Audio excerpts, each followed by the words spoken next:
All right, and we are live, folks. Welcome everyone who's joining and tuning in tonight. Thank you all for joining us on this National Day of Racial Healing.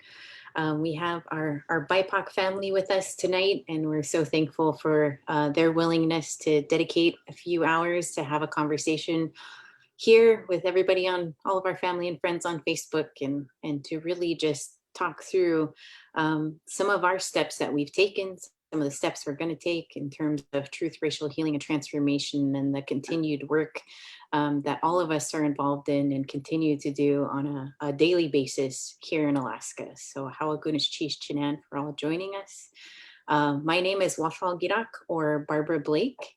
I currently live here in Dzantakahini, otherwise known as Juneau, on Tlingit or Tlingit land. My family is from Hiktahunglai and Tlingit, otherwise known as Heidelberg and Quyanaqpak. I am Yak Janas, Raven from the Shark House. I am the granddaughter of Tlingit, the salmon people, dog salmon people from Quyanaqpak. And I'm also the granddaughter of the Nelchina, the Sky Clan. My father's people are the Ahtna people from Chestachina, Alaska.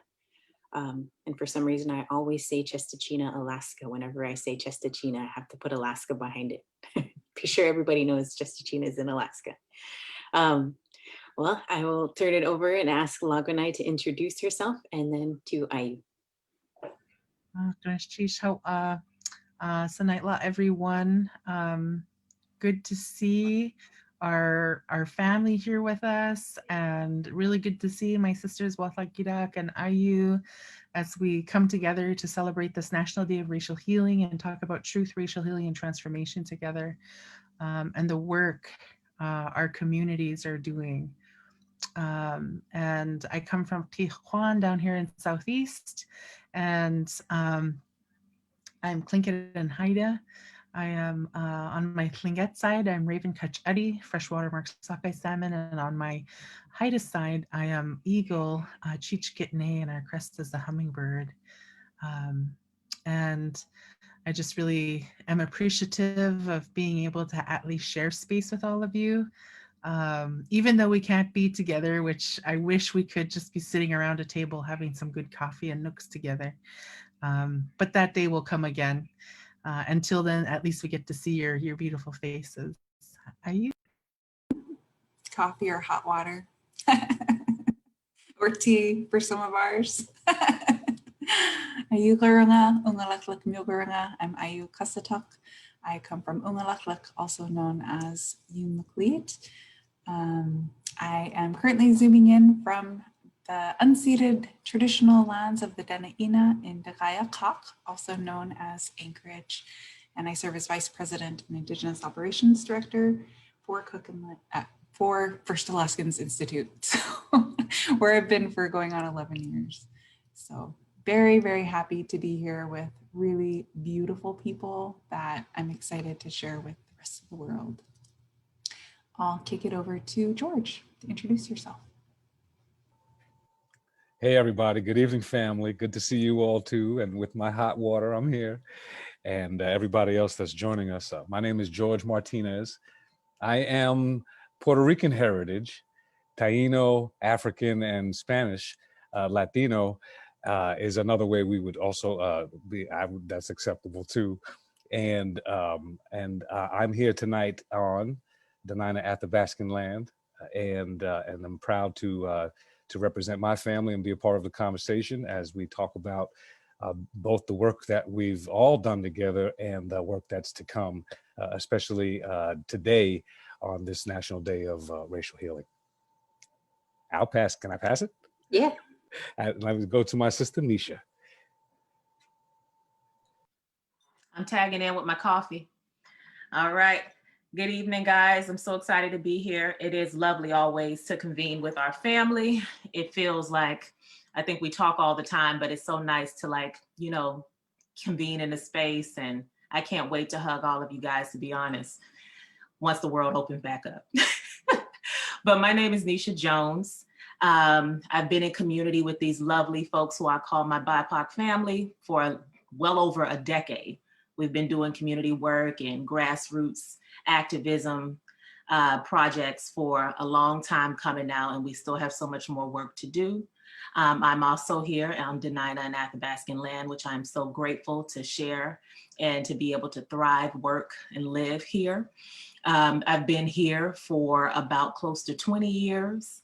On my professional time, I am a director of human resources for a political campaign firm, 2 of them to be exact.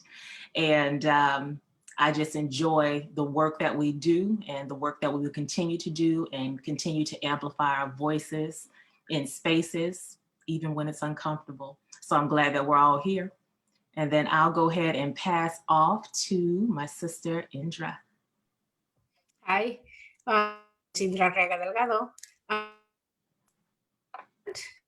am a woman of color. I am queer. I am from Veracruz, from the Gulf Coast of Mexico. It's a very rich land with a very long history of a lot of peoples coming together, you know, from Africans and indigenous peoples and Arab people and of course the Spanish. But I made it to Alaska almost 20 years ago also. And it's been a life changer. And I'm really proud to be here on the Dena'ina Athabascan land and to be part of a community that I feel is stronger every day. And I feel that the way that we are going to continue to be strong is to form ties with one another, coalitions, have coffee, you know, get to know one another, and really dismantle all the constructs that are really oppressive to our communities in general. And we can only do that through unity. I think tonight is an incredible night, you know, for this conversation, not only because it is the, you know, National Day of Racial Healing, but also it's the eve of a presidential inauguration.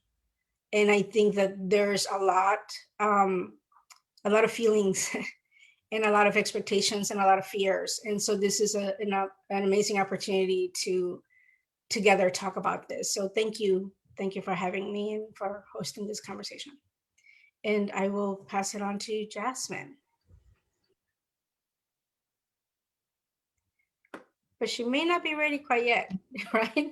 Yeah, she might not be. Yeah. I think she needs a little more time. Okay, then back at you, Liz. Okay. No worries. We'll just jump right in. And because this is the National Day of Racial Healing, because we've worked with each other for so long and we really are family at this point, my first question, just to kind of kick us off in conversation, is I'm hoping you all indulge me, and you've already kind of talked about this a little bit, is that you know, what does this BIPOC family mean to you?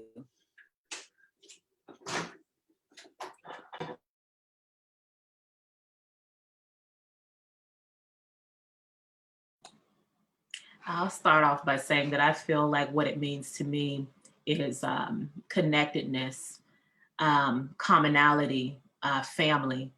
I feel that there are a lot of commonalities that tie us together through shared and lived experiences. And also a safe haven for me. And I know that when we come together and we would discuss issues, and when we are advocating and having community discussions and learning from one another and connecting with others in the community, we all have a shared and common goal. And that is to work towards, as Indra said, unity, and also advancing our concerns and then giving voice to our concerns.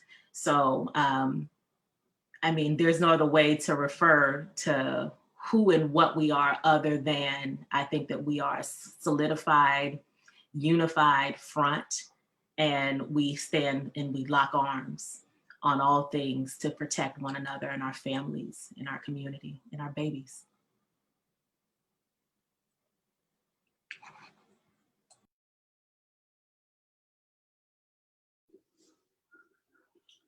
Neisha, anybody else want to jump in? I'll piggyback off that a little bit. I'm glad that you started us off, Neisha. What I was thinking of is, you know, your baby girl calls us auntie. We're family. That's our niece. You know, she's been in our spaces. She's been with us, she's learning, she's growing, she's got her own voice, is powerful. And I feel that way with all of our kids. They get to be in our spaces, they're growing in this space with us. So that's one tie that binds us as a family. Another for me is that experiencing racism is a deeply isolating experience. And to be in community with people who not only understand what it's like to experience it and want to be part of eradicating it, but to be with people who care so deeply and are centered in our community, are centered in our cultures thriving, that, you know, understand that each of us come from really beautiful people, and that's medicine for the world. And getting to be in community and in family with so many incredible peoples and get to experience that good medicine, that's irreplaceable. That's what came to my mind when you said that.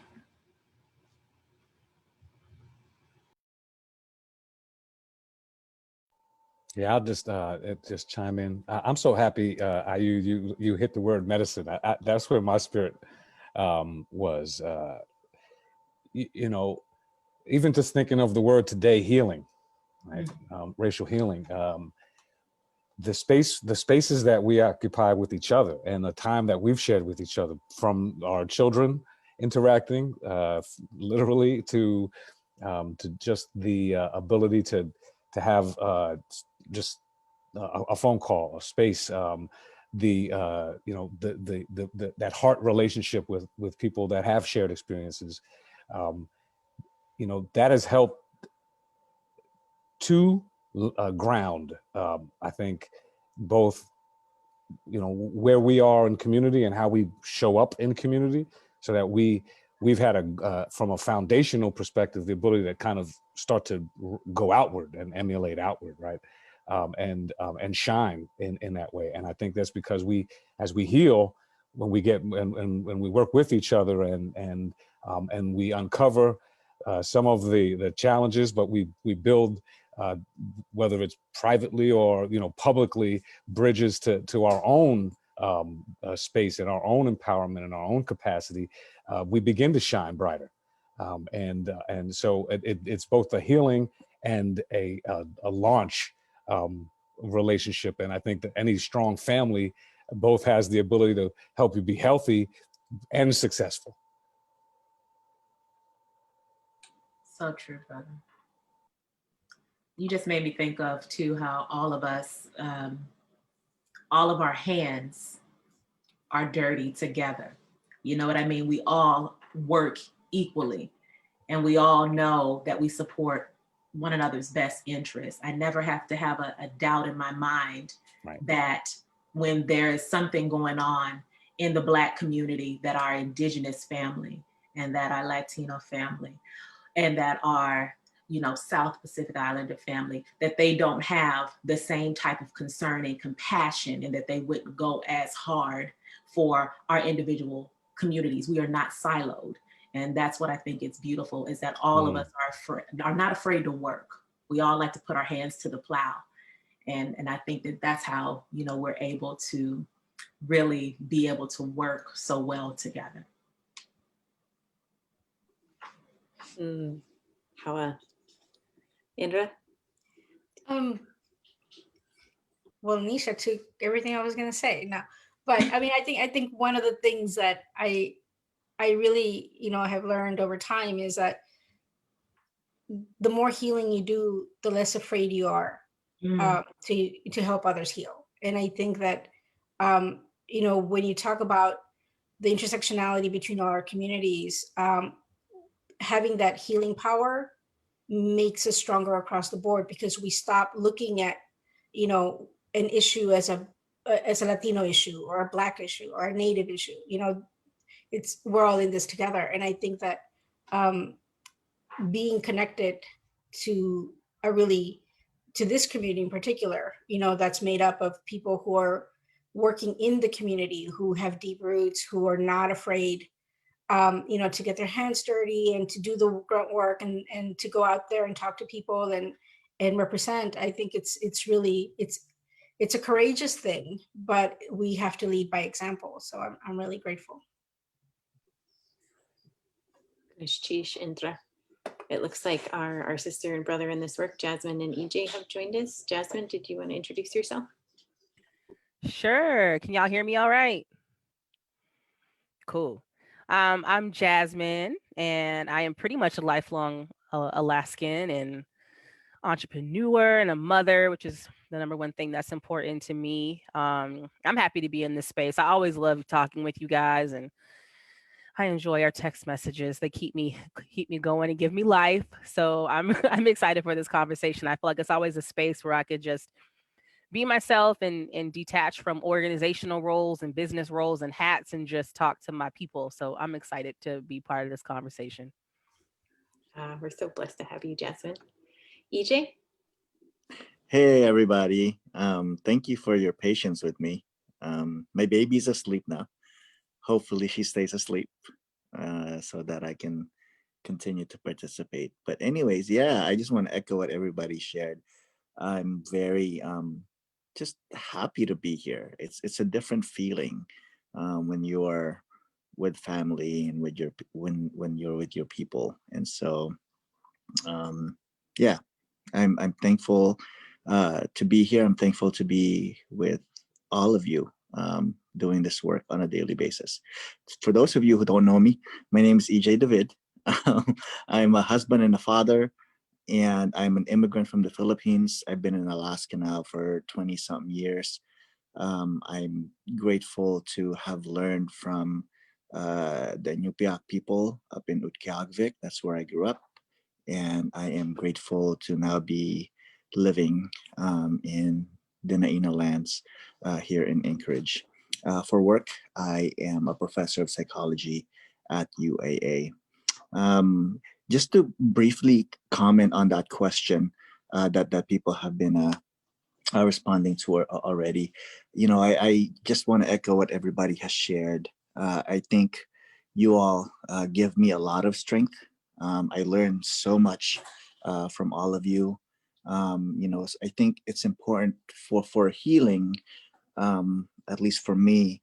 It's important to see my connections, not just the connections of the history of my peoples and its connections to who we are today and the struggles that we face today. But I think it's really important to see the connections between my community and other communities throughout the world, and see our shared struggles. Because I think, even though our communities are strong and resilient on our own, I think together we are formidable. So, yeah. Sheesh, EJ. Kaneyo, hello. Hi, sister.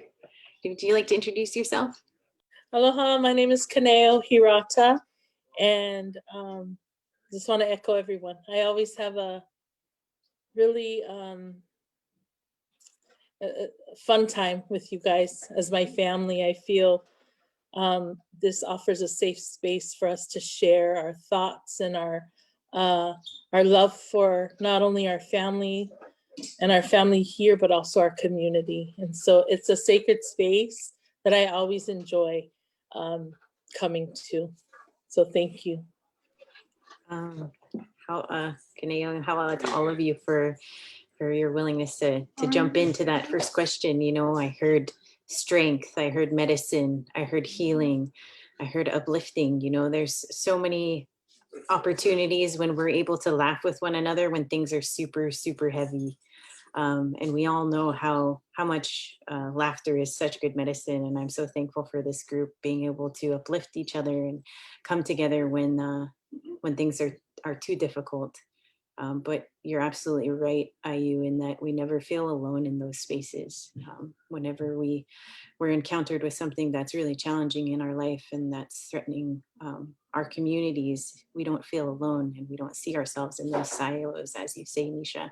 And so I'm super thankful for everybody who continuously comes to this table as brothers and sisters in this good work together. Laguna. Yeah, I just, I just want to add my my heart to your guys' heart in this, because, I think about family, and I think about that within a family, everybody is, even though you're I guess the way I think about it is like how our clan elder Ruth Demert Canuck described us going on when I went on my first canoe journey with my family. And before we left the dock, she said, each of you will be on your own journey. You're in the same canoe, but you're each on your own journey. And together you're pulling. And she said, in each canoe on the journey, because we're meeting up with other canoes from other communities, each canoe will be on its own journey. And collectively, you will be going on this journey together. And so when I think about family, I think about the context of what it means to do the work together. We put up our food together.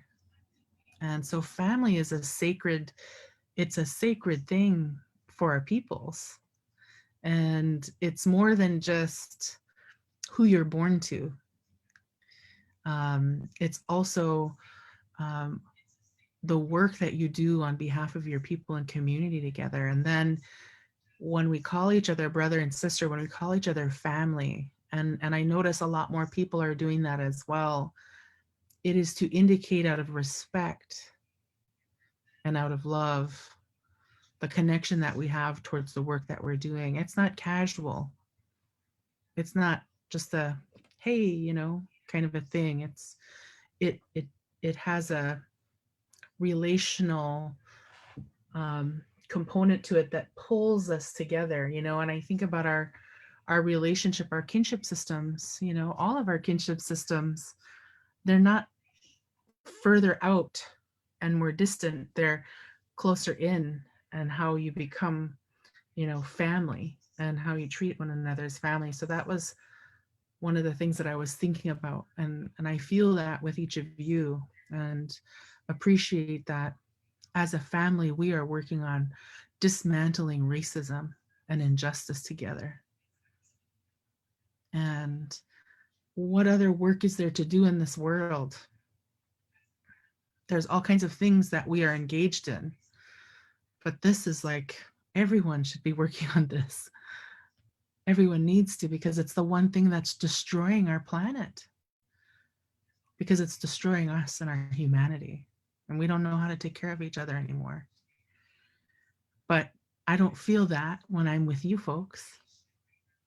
I was thinking about, as you guys were introducing yourself, I was trying to remember a precious moment with each of you. And I have plentiful, precious moments with each of you. And I can't wait for more. Ayyu? Yeah, that's beautiful. As soon as you said that, all these precious moments just came flooding in my mind.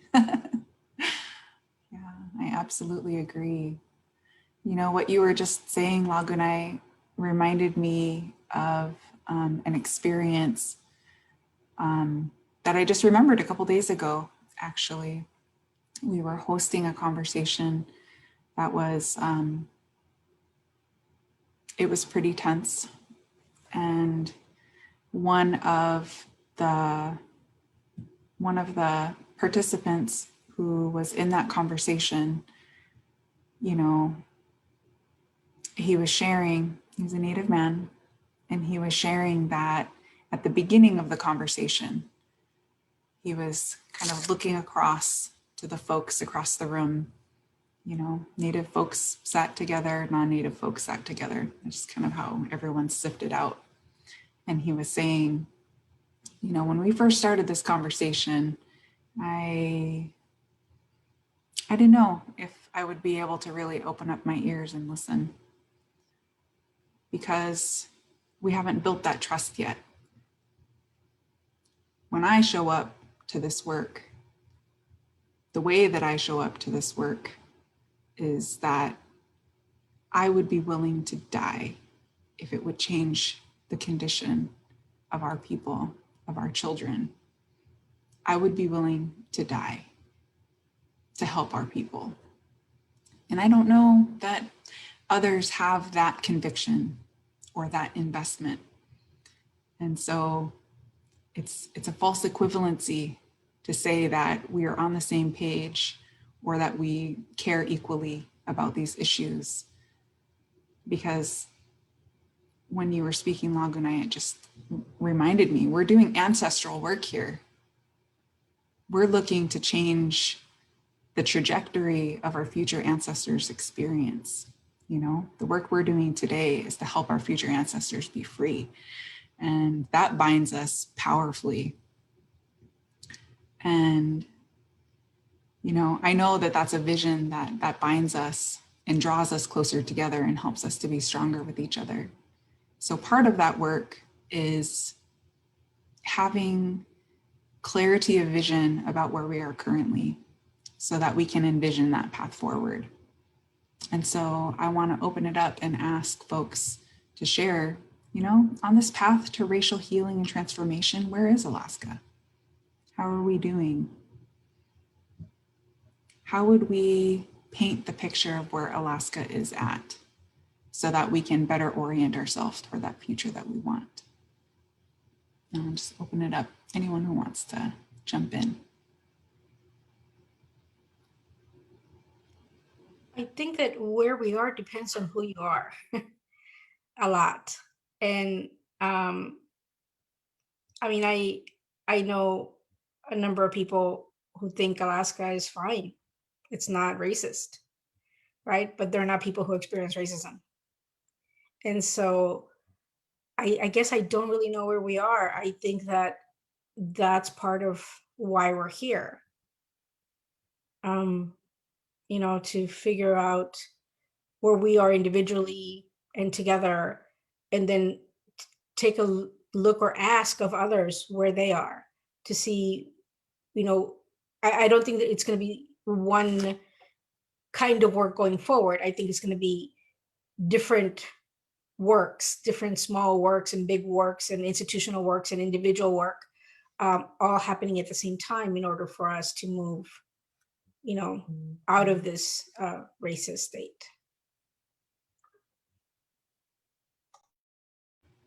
So true.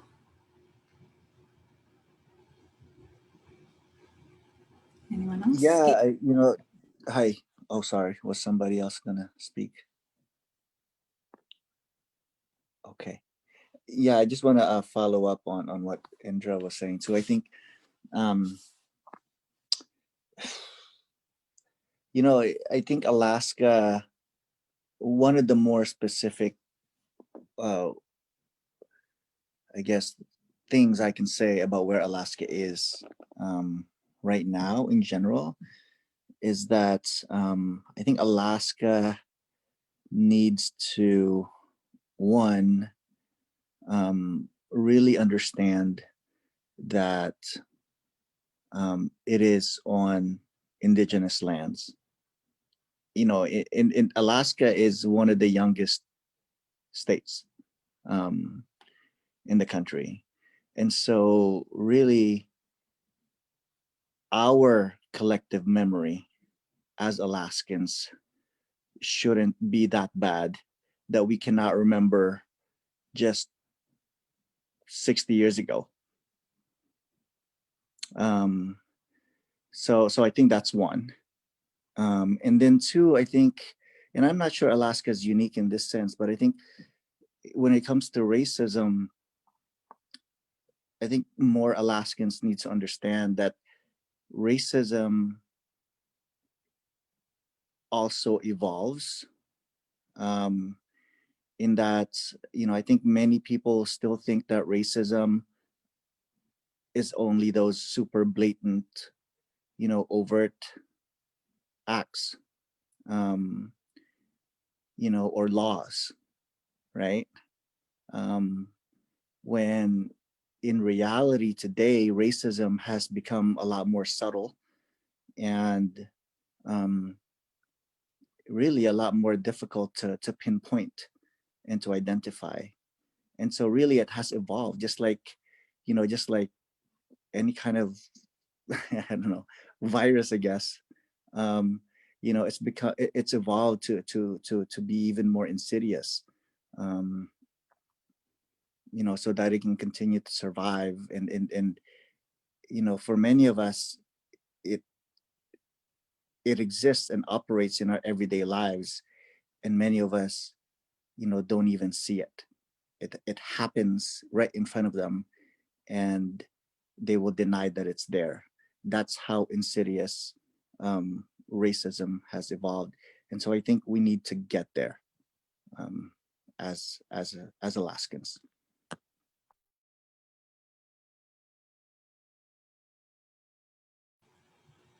Yeah, I agree.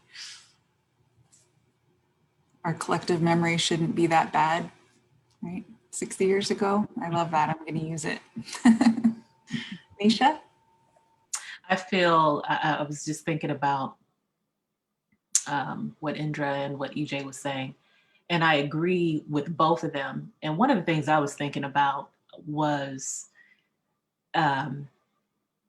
from my vantage, I feel that the progress is evolutionary, but very slow. And very slow in the respect to where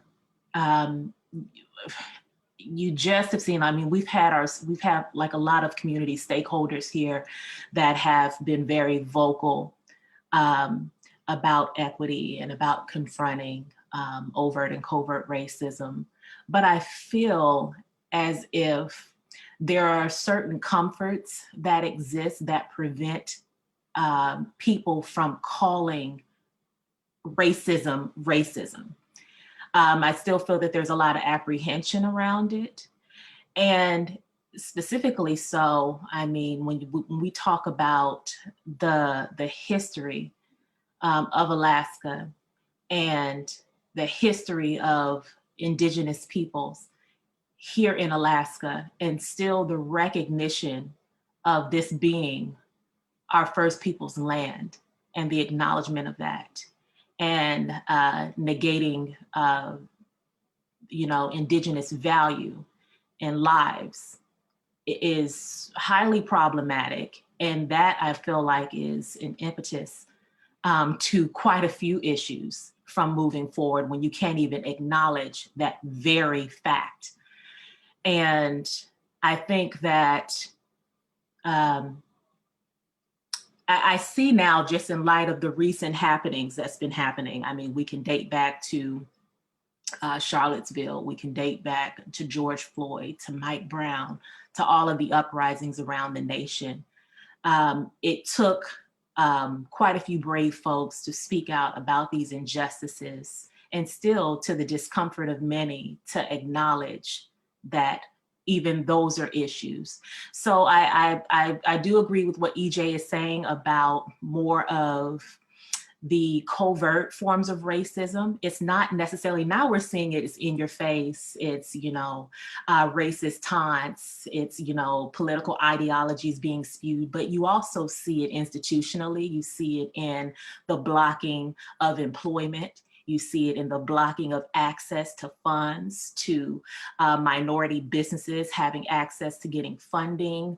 And you see a lot of barriers around those things. So as much as I'd like to be hopeful, I am hopeful because we are doing the work and we are having the conversations that are difficult and being nice disruptors in a sense. I feel that there is so much more room to go and so much more ground to tread. But I think that it starts with addressing the things and getting people uncomfortable to be able to see it.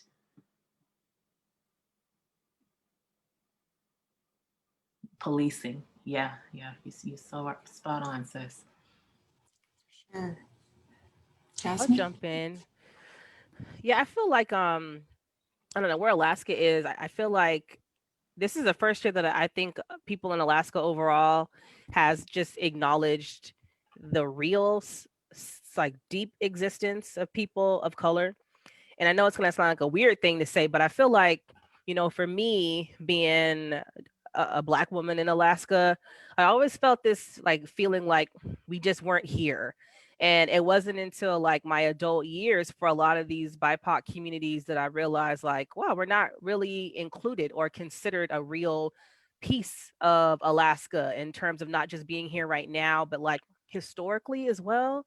So I felt like Alaska for me is just getting to the point of going beyond saying, look how diverse we are in certain areas. Look at all of our different people of different colors, but there's no substance past that. It doesn't feel like still in some capacities in terms of like conversation and real inclusion and real equity. You know, step one is just saying, I see you, but do you talk to me? Do you work with me? Do you know about me? And I just remember so many days sitting in like Alaska studies in different classes and just not even being considered, you know, and it's kind of comical in the sense anybody, you know, who's, especially if you're like Black and you're from Alaska, it's like you go out of state, they're like, there's Black people in Alaska, what are you doing there? So it was this is really weird like trajectory of like this year, and I don't know if it's like the George Floyd and all that stuff is the first year it felt like they were willing to really see us, and not just see us, but have the conversation a little step further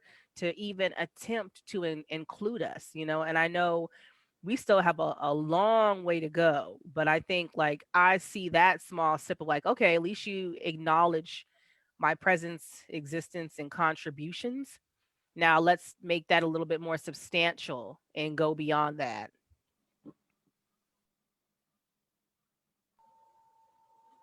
Yeah, I'll just jump in off of that, and then just, see if Kaneyo, if you want to also share on this thought, and I'm going to go into that space where I just recognize that we're having this conversation and that we're here at this point in time, and that's meaningful.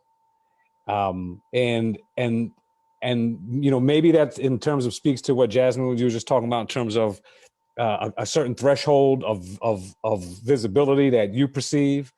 But I think that we're in a space where we get to paint the picture of what it looks like when we succeed in a way that I recognize that space for maybe it's a critical number, a critical threshold, the convergence of the 4 years of, you know, concern, of the red meat and the bigotry, just kind of stoking flames, and how that has compressed and pushed folks to find each other a little further. You know, and I think, you know, to Neisha's point earlier, like we've been doing this work with each other for more than a decade.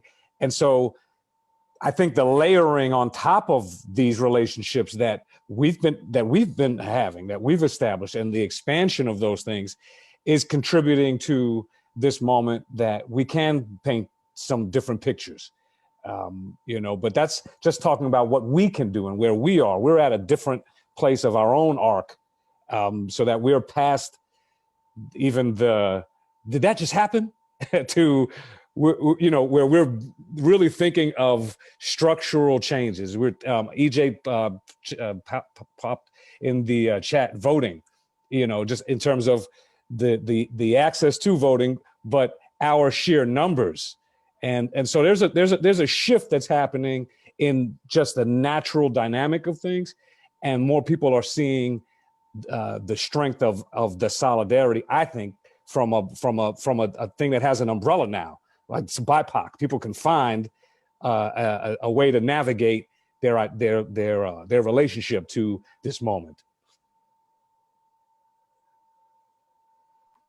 Thank you, George and Jasmin. And I just want to echo too, like, I feel that we've been doing this work for quite a while with First Alaskans, you know, just trying to get that word out. And I shared last time with being in the legislature and how limited, like we don't have, our people are not serving there, you know, but it's time, I think. Like, I think Alaska, we have to push it to the next level and, you know, be those game changers, be those people, educate. Like, I feel like we need a to give them a class, like in everything, like in all businesses and all universities, like take an equity class.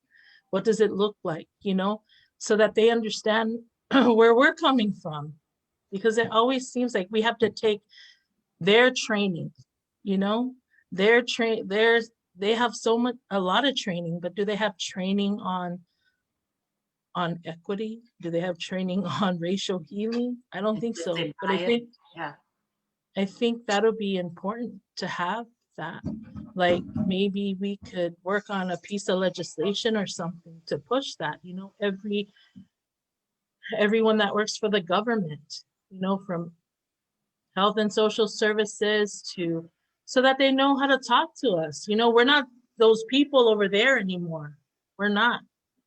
We're the people that, like Ayyu said, you know, our ancestors, we're continuing their work. So we need to, I guess, not be forceful, but we need to take it to another level, I think. And we need to raise awareness, like even in education, we have to get it in the school system. They've been educating us for so long. I'm so thankful that I have a really good host teacher that allows me to talk to kids about racial healing, allows me to share my culture, to share my history, American Samoa, and how, you know, our form of government. And so we need more teachers like that. We need more teachers that want to spark interest, want to pique kids' knowledge, you know, about who they are, their identity. And I think that's something, I mean, even, you know, doing research on identity is really hard to find, but we are the people to do it. And maybe we need to write more and do more research, our own, so that people can listen to us and what we have to offer. But I really believe, like, yes, we are moving. I'm sorry about the noise. We are moving, and we have to move, I think, more. Like, it's time for us to transcend more and do more so that we can be part of change. You know, I was thinking, Kaneyo, off of what you said is about the doing more part. When I think about all the things that we've done, when we think about us as a community and our family here collectively, we've made a lot of waves. I will say in our community and, you know, in our city, in our state, you know, over the past decade. I think where I find somewhat of a conflict with this is how do we bring in and rally in more folks from our respective communities to not view this as elective, right? Not to find when to opt in or opt out, or when not to check in when it's sensationalized. How do we get people to show up beyond the George Floyd? How do we get them to show up, you know, beyond when we publicly announce about our Indigenous missing and murdered women? I mean, how do they show up, and how do we get them to see that they have valuable input in this and that we need them more as community, and also to see the value in the reason that we do this work, because it's about our survival. So I think that we work very hard, and a lot of it is thankless. It's tireless. Sometimes we are on the phone past midnight. We're text messaging in the middle of the night. We're putting together RFPs and press releases, and we're on phone calls and Zoom calls, and we're partnering with institutions and agencies. But there are, what, 9 of us on here that are the consistent faces of a lot of these concerns. So I think for me, the operative question is yeah, we need more, but we need more hands. How do we get more hands, you know, and get people to really, you know, buy into this and the advancement of our peoples, you know? Yeah. Yeah, I'm gonna show for that, because that's kind of what I was thinking about as well. You know, we're here because, you know, it's the National Day of Racial Healing. And it's the 4th annual National Day of Racial Healing. And it's an opportunity for us to think about, what does that mean, right? Well, we can't have racial healing without any truth being told. Right. And we can't have racial healing if there's no justice once that truth has been told. And so these 3 things are the same thing.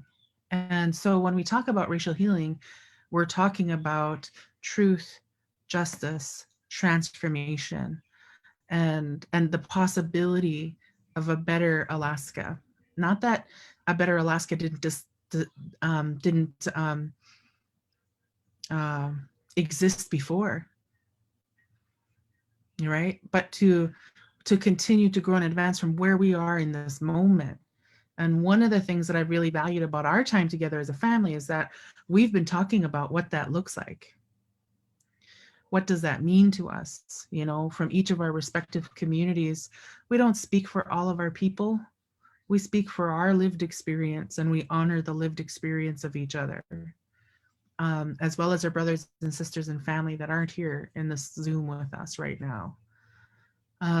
But what we do know is that when we come together collectively and we envision what a future looks like for Alaska and for our children, it's not one constructed around a hierarchy of value, of one is over another.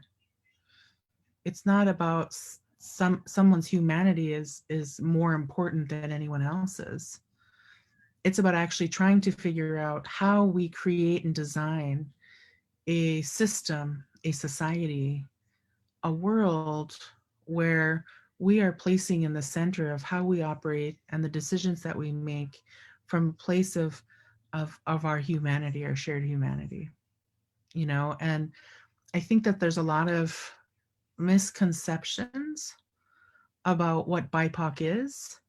And I think that there's a lot of misconceptions about relationships between our peoples. And we start talking about this over, you know, what, 14 years ago now, 15 years ago, it feels like, you know, like, how do we just start being in one another's lives in significant ways so we can build true and authentic relationships, so that we're not just brown bodies filling white institutions, but that we are actually the diversity and the strength that of our diversity, actually crafting, creating, shifting, and transforming into what we want, and not just having to make do with a system that was never designed to include us or to support the success of all our people. And we've been having that conversation. What will it take for us? You know, we know what the original symptom of this country is. We know what happened to our Indigenous people. We know about the enslavement of nations of people who were brought here. That was not a choice. You know, we recognize that distinction. Then we look to all our other brothers and sisters of color who now call this place home, and the stories about the global impacts. And, you know, they're here now with their families, and they want to be part of something vibrant, and they want their children to succeed, just like all of us do. But it doesn't require that for our families and our children to succeed, it must therefore diminish everyone else. You know, how do we bring the full force and vibrance of who we are into these spaces and still show up for each other and not be threatened by each other, not be territorial over issues, not get entrenched in the cult of personality? We all have to watch egos. We all have to keep ourselves in check, and we got lots of family to keep ourselves in check too.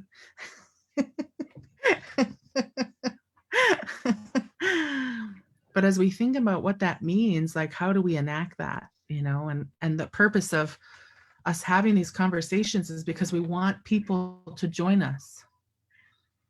To Neisha's point, we need more hands to do the heavy lifting. Our brother Bentham calls it blistered hands, but not blistered souls. So just to put that out as a frame to see if any of you would like to add your thinking to it. Were you going to say something, George? I was just going to say, just to right into that, we're modeling and just what this looks like in the first place. You know, we have the ability to broadcast tonight, but to your point, we've been doing this with our hot water and coffee and tea for a long time, and we show up in all sorts of different spaces, collectively, individually. We support, and the more we tell. The more people see that, the more our folks see that there is a space, that there are spaces, that there is a culture growing. It takes time, but it's important that people do see that, right? And I remember one of the conferences we had where I mentioned about replacing, institutional replacement, right? If institutions don't adjust, then they just have to be replaced. And in many ways, we have been developing the framework to think that way, right? To be thoughtful in an inclusive way, but very specifically focused on the what you know, what's missing and the marginalized and you know, where we've all fit in terms of it as a family. So as people see us as we work, as they see our solidarity, it's made a difference already. I mean, I know that just watching the penetration and the depth of land acknowledgement in much more of a broad way where, you know, maybe it's even trending right now, you know, and the thing you do, well, that's because it is the thing you're supposed to do. And I think we've helped to kind of it just showing up and consistently do this. So I just wanted to highlight that that is important, that we continue to just show up and we continue to give people an opportunity to find their way in through, to Neisha's point early on, the work and the sleeve rolling, because the getting hands dirty is essentially what it does. And never forget, even in the civil rights era movement, it was really always a handful of organizers, and there were always moments where people were able to find their way into the collective, and so that grace, you know, that's the invitation for people to continue to find that we are here, and that people are not alone. Just real quick, I just want to add too, you know, I do agree, you know, we need more people, you know, to get their hands dirty, right? We need more people to do the work. Of course, that's always welcome. But, you know, I just also want to emphasize, we don't need saviors either, right? And sometimes the best way for people to help is to get out of the damn way. My brother.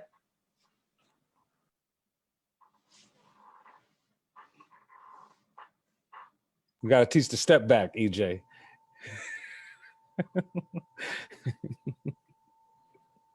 Yeah, just get out of the way.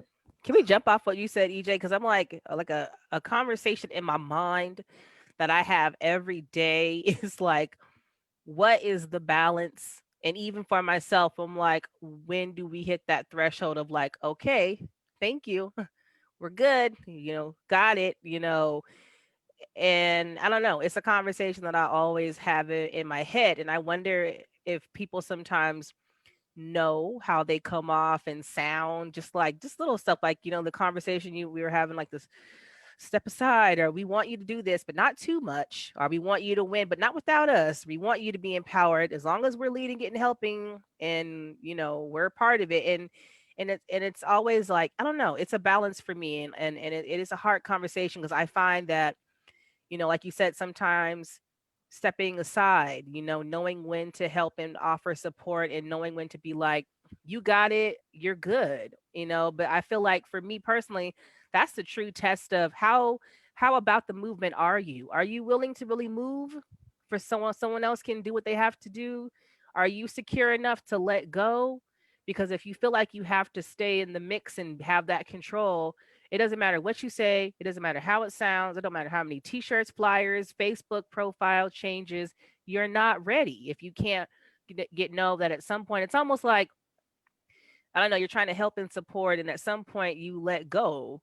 So that what you said, it just resonates a lot, because I always find that's a hard challenge for me, is like, how do you sometimes nicely say thank you, that's enough, or no, you cannot come to me and say that, because you actually are making it sound like you're not as ready or aware as you think you are by saying that. Mhm. I think in my experience, it's a matter of uh, they want us to go to their table, a consistent ask for that, because we're going to help you. Come to our table so we can help you. No, we have this great table. You can come to our table. Oh, well, we didn't ask for that. We want you to come to our table so that we can uplift this and show your face and get you out in front and say, see, look, we're doing the good stuff. When in reality, if you come to our table, we'll show you what the real good stuff is, the hard work, the blistered hands. You can stand beside us, you can stand behind us, you can help uplift the voices of our people instead of trying to get out, as you say, get out in front of us so that you can be the face and then just show ours occasionally in the backdrop, and then jump back to your framework so that you can be that face of, look, I'm for the people. Right. And so what we're always seeing is a consistent, in Alaska especially, is a consistent pointing of the finger. And Ayyu and Lagunai have said this so many times. It's a politicization of racism, and it's not a political act. We've seen it on both sides of the party line. It shows up in both parties. It's just a matter of who's pointing what finger. And in reality, we feel it. We're the ones who are feeling the brunt and the hard edge of all of that on both sides of the aisle. And when you continuously put politics on it, then you don't get to talk about it. You don't get to bring it up in certain spheres because, oh no, we can't talk about politics in this space. It's not a political thing. Racism is not political. And so when it's consistently put in a political sphere, then you have those parameters on it, and you're forbidden from talking about it because it's taboo in so many spaces. And it's just another way of shutting down that conversation. I think that's just what you're speaking about is one of the core tenets of white supremacy is paternalism. That mechanism of wanting to control things and trying to tell folks of color how to do things and how to engage without moving out of the way and allowing us to be what we are, resilient, fully capable, and competent to be able to do the work.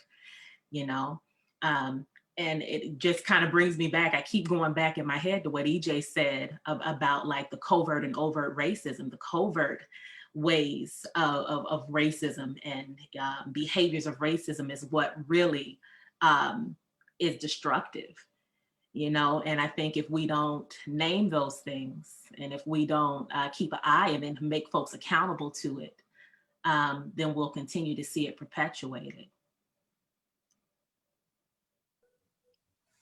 So one of the things that I'm thinking about, Neisha, with what you just said is, how do we navigate a world that is like, I'm thinking, there's white privilege and there's white guilt, and sometimes that, that puts a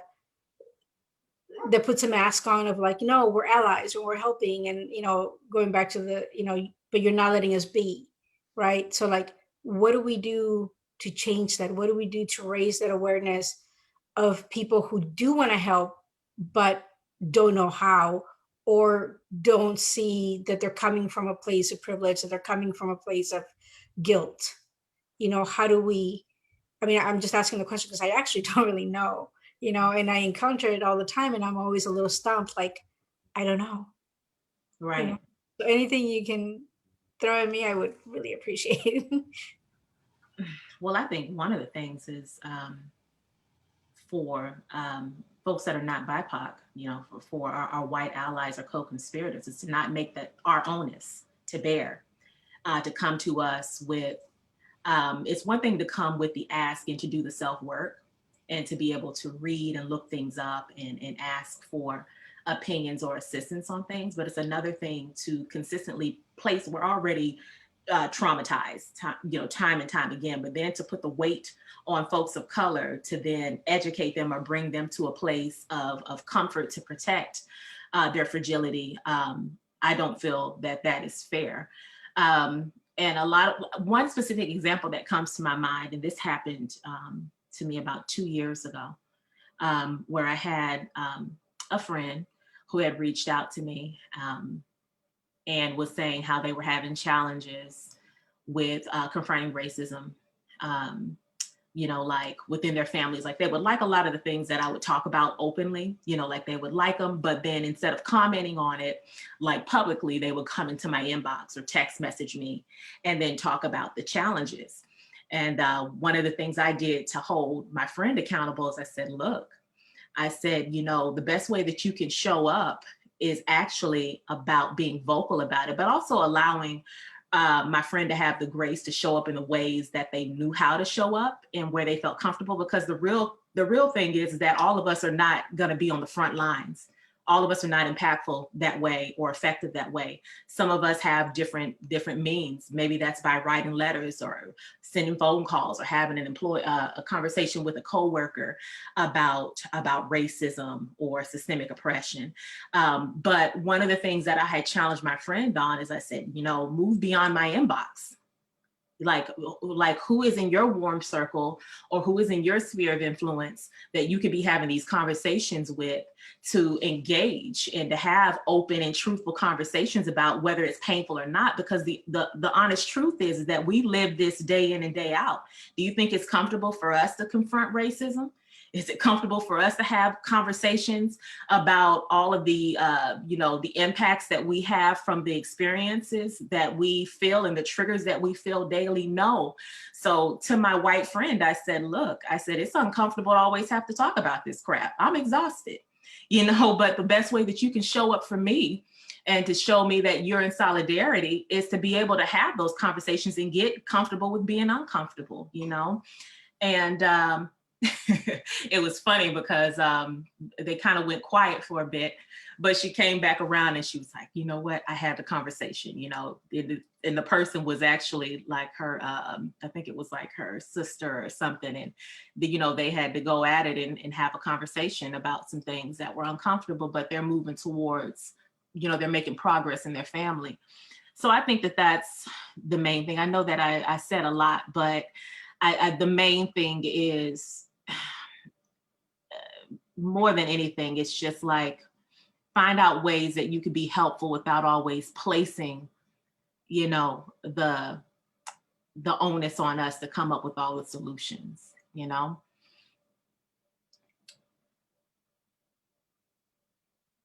I just wanted to add with what Neisha was saying, because I too had a conversation with one of my white friends too.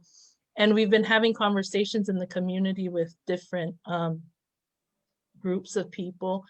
And she said, I don't want to come anymore because I feel like I'm just tired of talking about it. But I told her perspective was important too, that she should, just like what you told your friend. I said the same thing. And she said, well, my kids say that I'm racist. Like I come off racist. I said, well, we need to talk about those kinds of things so that we can understand each other and move forward. But I just wanted to thank First Alaskans because in my family, with my nieces and nephews, we have a lot of family members here, and in the past, and still it's an ongoing conversation that we have in our families. We talk a lot about racial healing. And my daughter came home, she works at the airport, and she came home recently and said that she had this experience where these three guys were boarding a plane. She was boarding, and these two guys, this Black guy asked these two guys, oh, are you guys going to hang out over there? And one of the guys said, yeah, we're just gonna hang like monkeys. And so the black guy didn't think any of it. I mean, anything about it. Like he just smiled, but the white guys were laughing. And my daughter said she was so offended that she spoke up. And she said, you know, that was really uncalled for. That was racial. Like you should, you know, if you don't have anything nice to say, then don't say it at all. And so, you know, things like that. I think we're at that point too. We have to teach our kids. We have to teach our family members. We have to call it like it is. And I thank First Alaskans because that's what we've been talking about and helping others to understand that. So thank you. You know, one of the things, first of all, shout out to your daughter. Yeah. Right? The warrior. One of the things that just to even to Indra's point before about what people could do and how they show up, I really want to get at intentionality. Like why are you here, and what are you showing up for, right? So it's because then that helps me understand the grace that where they need to be versus the accountability, right? Because I think those are different, right? In the sense of for a person who may be on a different part of their own journey, if they're just showing up, like you said, Kaneyo, your friend in my mind, I'd want to know, like, what do you think this is about, and why are you showing up, right? And in that journey is where that understanding of that helps to provide some of that grace, Neisha, to your point of like the education, the learning, this is what we can do in community. But the other side of that is you know, when people show up and they're ready to go, and you know, you ask them why are you here? What's your intentionality behind this? You can really get a sense of if their positioning with respect to power, with respect to getting out of the way. You can really get a good sense, and that's where accountability in education, I think, is a thing that we have to continue to grow. How to hold people accountable for intentions that need to be adjusted and improved, because they've been showing up in an automatic way so many times. They just think that that's kind of how it is. But when their intention is to get out of the way and then start to adjust to the what's next, you can hear it, and you can give grace for that, and you can extend. And so I just think that's important to get at. Why are you here? I even asked that to our own folk, because I just think people are they're activating at their own time, their own space, and I don't hold everybody accountable to be at the same place at the same time. But I think it's important that you know where you are and how to communicate that. So if you're just showing up and you're like, I really don't know, but I know something here, then at least so being accountable through intentionality, I think, is important to holding some of allies and others, in a certain standard. So we're in a transition period starting tomorrow, right? And we're going to continue to do this work, irregardless of who's in what office. We know that from experience, and we know that from just who we are by nature. What are we excited about, though? What excites us about a crew moving forward, arm in arm, as Neisha said, standing side by side into the future?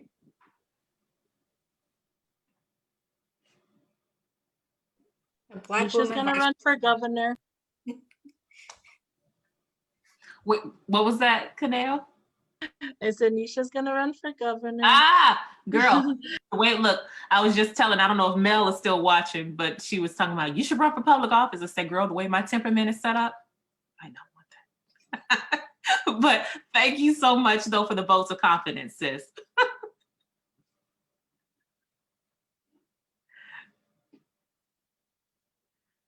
That fire is good. We need that fire in political office.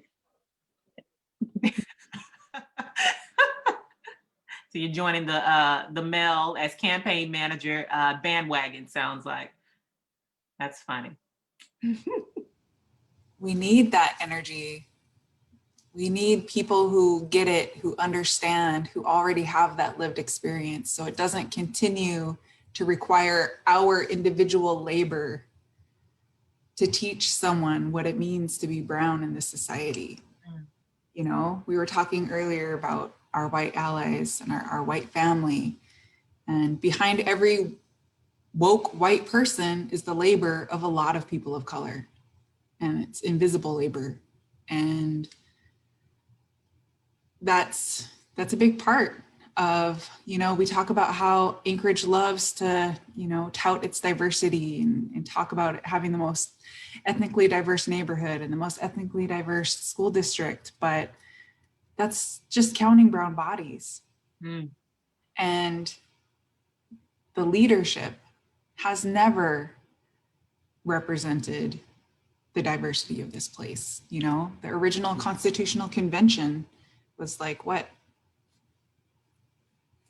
Mostly white men, which certainly didn't represent the diversity back then. It certainly doesn't represent it now.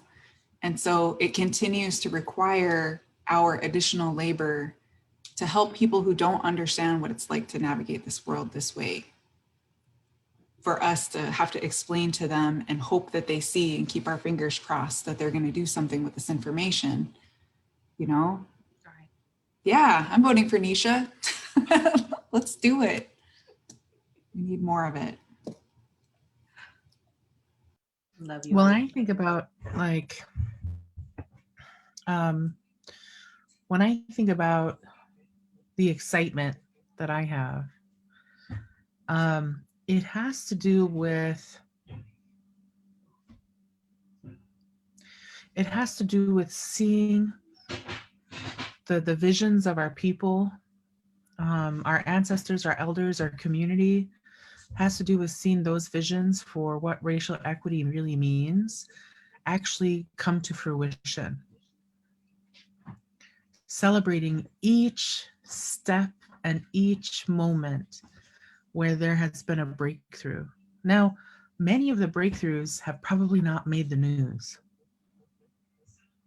Many of the breakthroughs are not seen.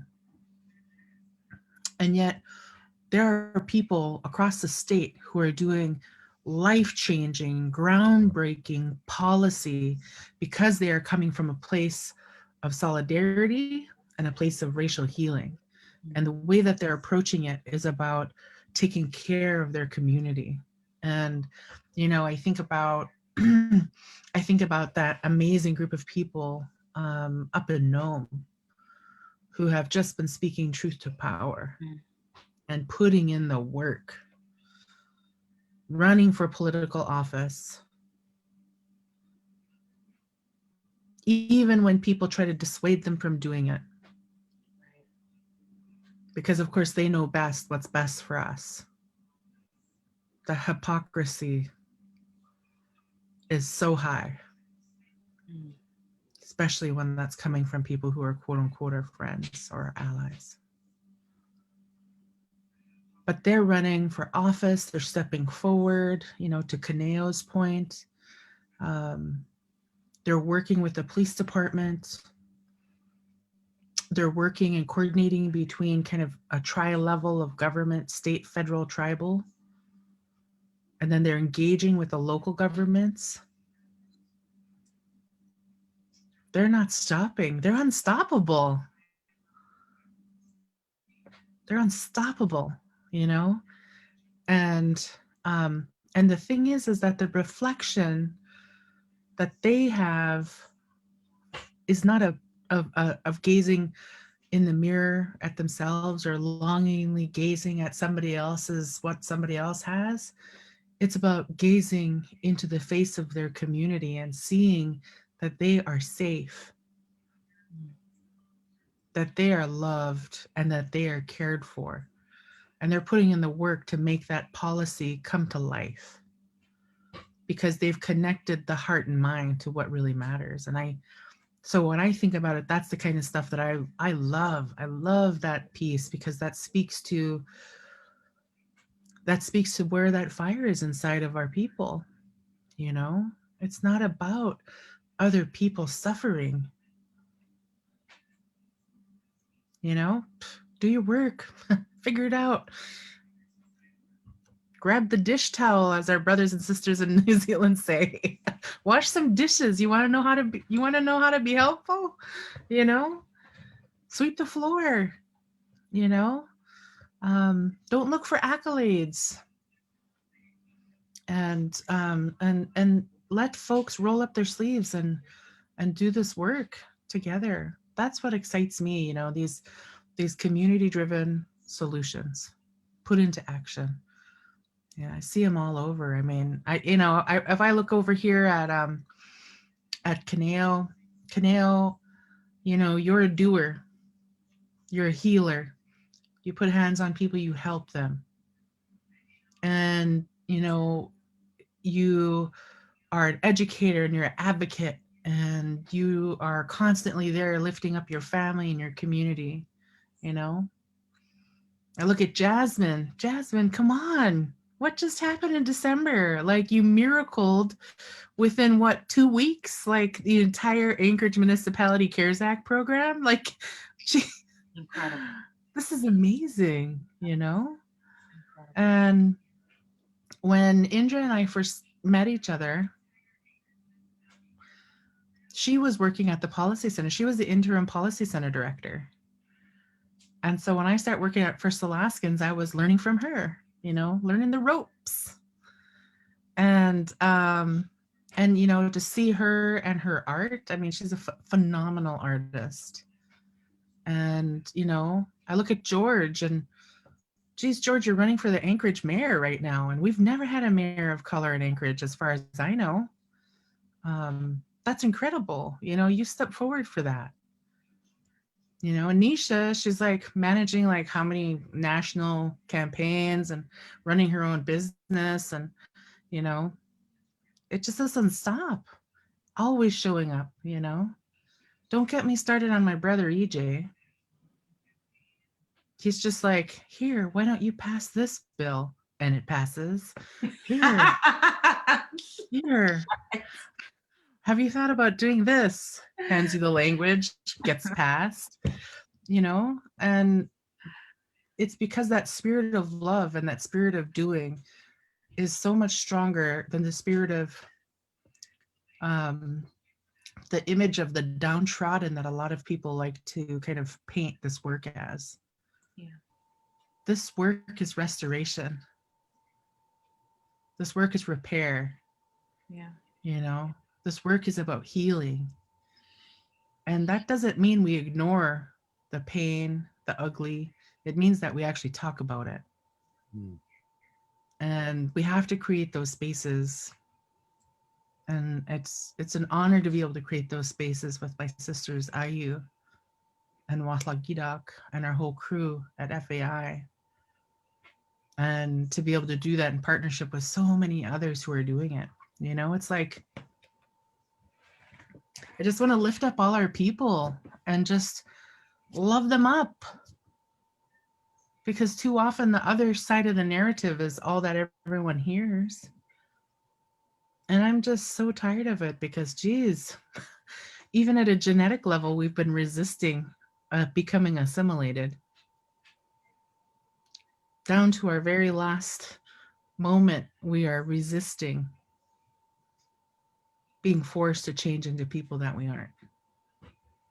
And we are birthing more and more opportunities so that our children don't have to do this work. Right. You know, that's what excites me. Liz, you said something that, sorry, Indra, go ahead. Well, you know, one of the things that I'm excited about, because I see that happening in different ways across my community, but also across our collective communities, is our value systems that have for so long been just, you know, shoved down or, you know, mistreated and just ignored or devalued, or becoming part of the world today, right? Outside of our own communities. And I think anything that we can do to continue to move those values into practice at policy levels, you know, in courtrooms, in the voting booth, in, you know, hospitals, in how the vaccine gets distributed, you know, elders first. Things like that that's what's exciting to me, you know. And with this change in government, I know it's not going to fix everything. I know that that's an unrealistic expectation, but it gives us an opportunity to start, you know, dictating or finding the ways in which our values can push us forward, you know. So that's what I'm excited about. Oh, no, that's a perfect segue, because to what I was going to say anyway, Indra, because I just wanted to reflect on, this is not a pop-up conversation that we're having, you know, like fundamentally we're talking, and that's why I like that values is something deep, because we're talking about deep, long-rooted intentionality, methodology with respect to the values that we bring, and then actual work. So that I think we've all played a role in each other's getting to certain spaces that have been able to be helpful to structures beyond our own family, right? And so that's really important, because what's interesting to me is that when the Capitol was attacked, and the endearing image of that one police officer that was holding down the hallway, and then the cleanup crew that were cleaning up the mess, the people of color, right? And when you just think of the constant reset, the constant resiliency from the Black community, from communities of color, to be not only strong and bringing those values, Indra, that you talked about, forward over time, but also building the mechanisms to pick up the pieces constantly, even helping them not fall in the regular. Right, like, so I see that people often don't know. You know, they see us here and they think, you know, like, oh yeah, you guys talk this years and many years, but this is not transactional work, right? And that's fundamentally where, if we're talking to allies, we're talking to other folk, like, that's what people don't necessarily recognize. So they usually come to say, well, how can I be transactional to what I think you all are transacting with? And it's like, no, there's a whole value set that's deeper, that transcends the transactions, that has us in a solidarity for time, that is what we're bringing forward. And that's what we see when our members of our family are standing strong, able to solve problems. It's because we have each other's back over time. And that we just keep building that, keep demonstrating that. Yeah, that's what I'm excited about. And also, I would say my son, when Trump first got elected, I put it out there, he was, you know, he's a dual citizen, and he heard about getting deported, and he had an emotional stress, and he's at least arced it along the way, not paying too much attention, but enough attention to say that threat is over.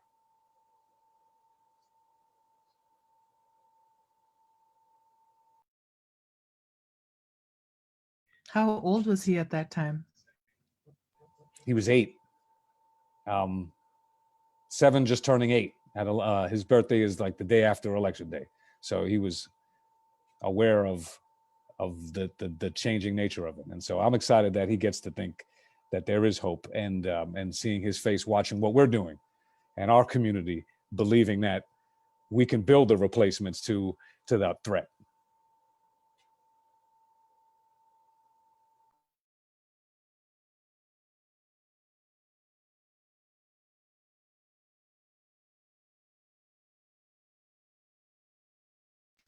Wáahlaal, Gíidaak, and I hosted our Truth, Racial Healing, and Transformation folks that we kind of paid tribute to back in our Smokehouse Gala.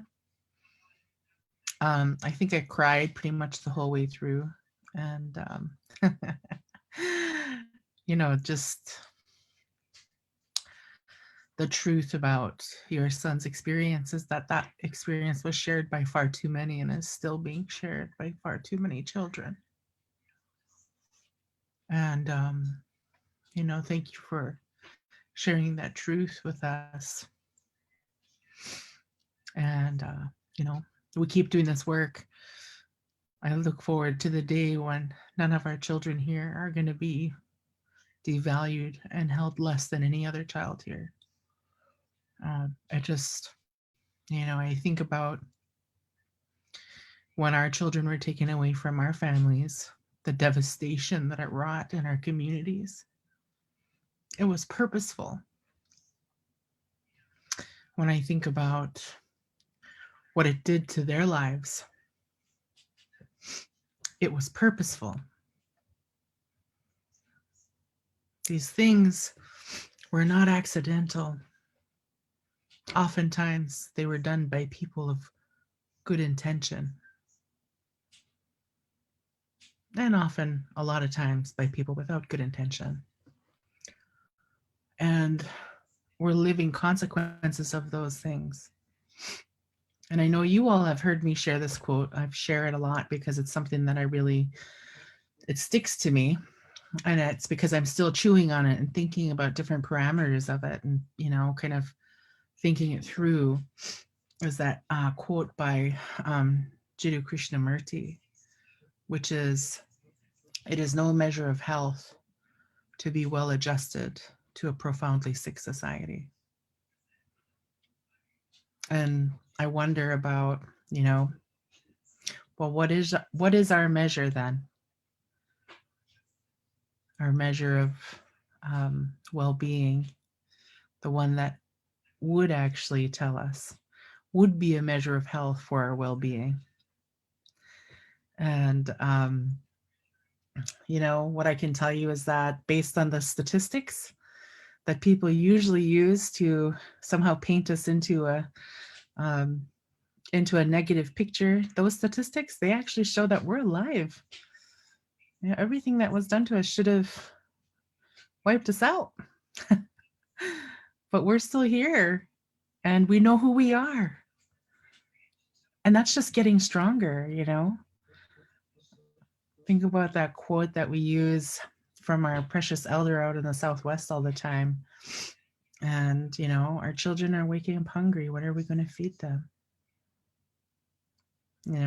They're waking up from a period where so many of our ancestors and elders had to put aside who they were so that we could survive. That's not their future anymore. So I share that, George, because your story about your son being 8 years old just punched me in my heart. And it reminded me, Indra, when all that stuff started happening and we did that art piece together and thinking about, not taking those down until every child is returned to their parents, to their families. So thanks for sharing your story about your son, George.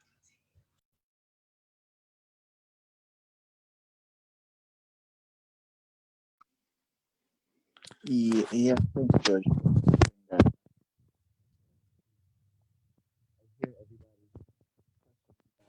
AJ, your sound is. Oh, sorry. Yeah, here, is that better? Yeah, so I know the question was about what excites us, and and I hear what's been shared about that, and there are many things that excite me, but but I also want to bring up, I hate to be a downer. It's like part of me is like, well, I don't know if there's anything exciting. I mean, sure, we have a transition of administration, for example, tomorrow, and that's a big change and everything. But I don't know. Part of me is really, really, really, I don't know, just skeptical.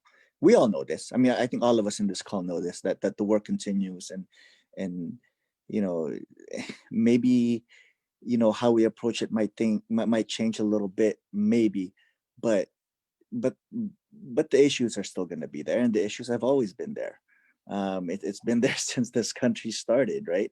And so to me, because of that, right, because of that fact, that that this issue has been here since this country started makes me very skeptical that anything substantial is actually going to change.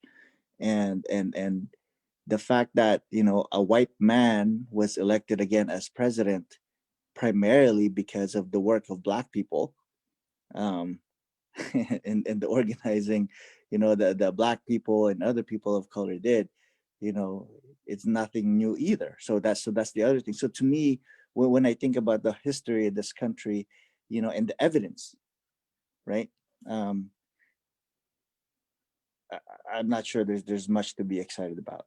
So, but again, because I just wanted to share all of that to you all, because I know you all feel that too. You know, that you know, we try to be excited about every little thing. We try to celebrate, you know, every step that we make, because we have to.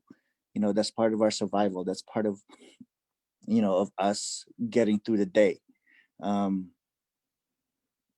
But at the same time, I also know that you all know, you know, the reality is that the evidence tells us otherwise.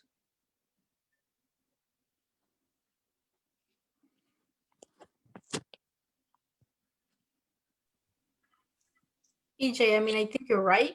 You're right. I mean, we all know it, right? We all know that this is a long game, you know, for many generations to come, you know. But going back to what Liz said earlier, is like, what are we going to give our kids? And that's really up to us, right? What are we building with them, you know, individually, one-on-one, as a family, as a community, you know, as a city, as a state, as a nation. I mean, and I think that's where the excitement, I think, can come in a little bit. You know, it's like, let's dream about what we can give them so that they can keep it going, because it's not going to end with us. It's not going to end with them, or even, you know, their grandchildren. This is a long term, you know. Like in Mexico, I was having a conversation with my uncle, who was like in his 90s at the time, and he's like, you know, it's only been 500 years. You know, you have to keep going because it's only been 500 years. It's a long game.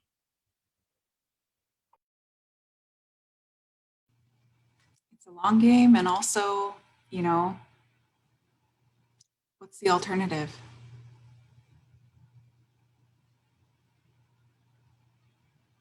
I know none of us will ever quit. You know, I think it's a perfectly justified response to feel unexcited. It's also justified to feel excited. You know, all of the onslaught of feelings that we have doing our ancestors' work are valid. And we're here, and we're going to put in the work, because the alternative, we know where that path leads us, and that's not an option. So we continue to link arms. Something I love about our family is that we know what it's like to go through all the ups and downs, and we redistribute our energy. You know, I know I've been lifted up by all of you when I've been in my downs. And I know that when I've been in my ups, I try to lift others up too. And that's part of what makes us family, and that's part of what makes us strong. And it's also part of why we need more people in the fight with us. So I'm excited about that too. Jasmin, did you want to share a few thoughts with us? Yeah.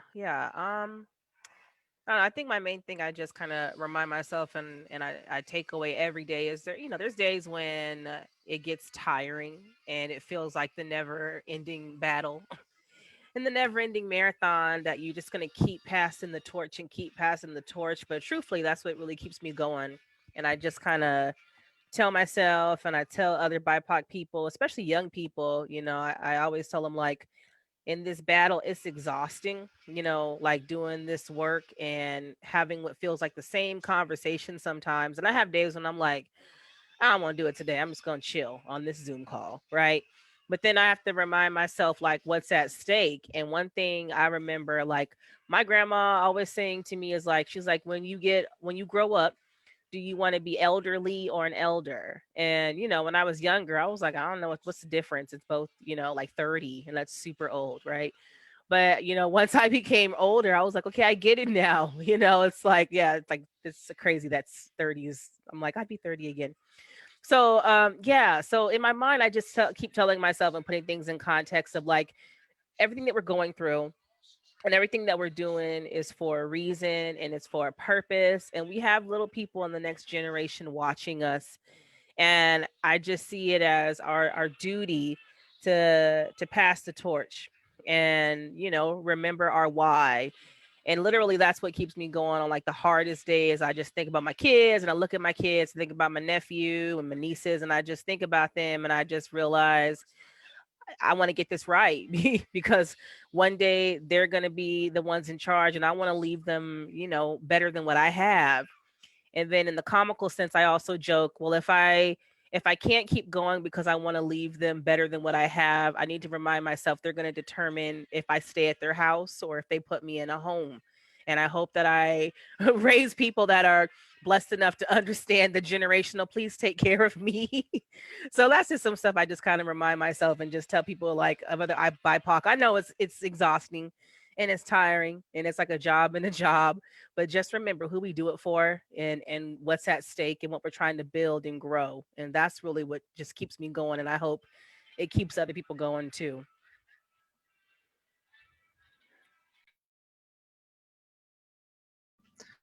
Yeah, Ganesh Jasmine.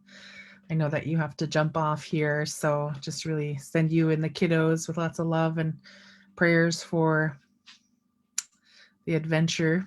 Is that the way I'm going to praise it? The adventure for school, in-person school, and I hope that everyone's safe. So thank you so much for making time and joining us tonight. One of the things that we've been working on and talking about, and everyone, here we've talked to and thought through and did some work around these things, but it's our Truth, Racial Healing and Transformation endeavor. And, we held our first tribunal in September around some of our protecting our ways of life issues. And, these were all meant to be in-person gatherings. But because of COVID, we had to really shift and think through what that would look like in a virtual environment, and how could we do it responsibly in a virtual environment, because you're inviting people to share their lived experience, inviting people to share their story, their testimony about their life, so that we can better understand the impacts of all of these things on our people.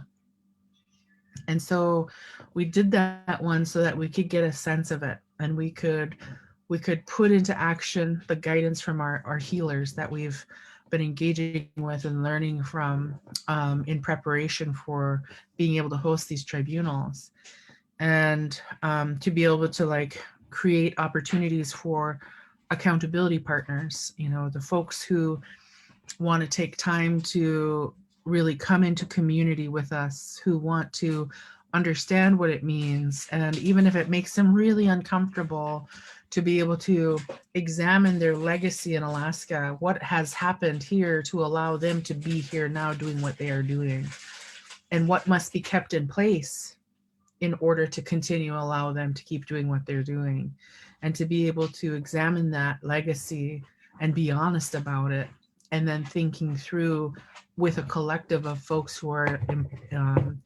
participating, what the solutions are, so that those things can be collectively created and put into place. Those policy components that are so critical to transforming systems. And we've been talking about this because we're also looking to move into the direction of creating a space for our BIPOC community, to participate, so that they too can share their stories and their thinking their solutions, their aspirations. And one of the things that I was hoping that you guys might all share a little bit of is, you know, what your thoughts are about why we should do it, how we should do it, things that we should be thinking about and be in conversation about as we prepare to start creating that time. You know, one of the things that our people say is, you know, if you want to do something, say it out loud and talk to people about it. Talk to your people about it, because that helps them think it through, helps them give you ideas. And before you know it, you know, because this is how family and community works. If you tell your people you want to try to do something, next thing you know, all these people around try to help you do it. They're there with you. They're trying to make it possible. And so we wanted to talk a little bit about what that would look like, our thoughts about what it would look like to create a space together that would welcome and uphold the stories of all of our diverse peoples. And, you know, what would be meaningful, what would be things we should be talking about, thinking of, and preparing for. This may not be the most substantive, but what popped into my mind right now was rhythm, right? And I just think in terms of the space, one of the connections between all of our indigenous roots are drums, the rhythm, percussions, music. And so in that space, I pictured, you know, and you walk through a museum and you kind of have all the different, like an exhibit of the different sounds, and you kind of this sound rich environment. I just think that helps to set tone, but it also grounds the diasporic nature of this conversation.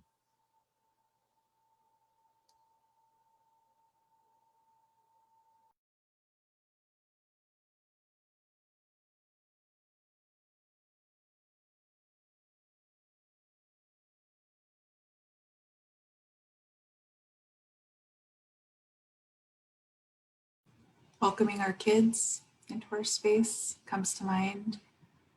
Our spaces are better when our kids are in them, you know, and they can see and hear our words and add to them. I think language is really important, you know, and just the fact that we all have different languages, but we all find similarities in how words are constructed or what things mean. When I was working with elections, that was one of the best parts of it, is working with, you know, a lot of the language panels and, you know, my friends, and, oh, well, how do you say this in your language? And how do you say this in this? And what does this mean here? And what about this? And that creates so much joy in sharing that, I mean, I wish everybody could have that opportunity to just be immersed in other people's languages and variety of languages, you know, and just find those truths that are common.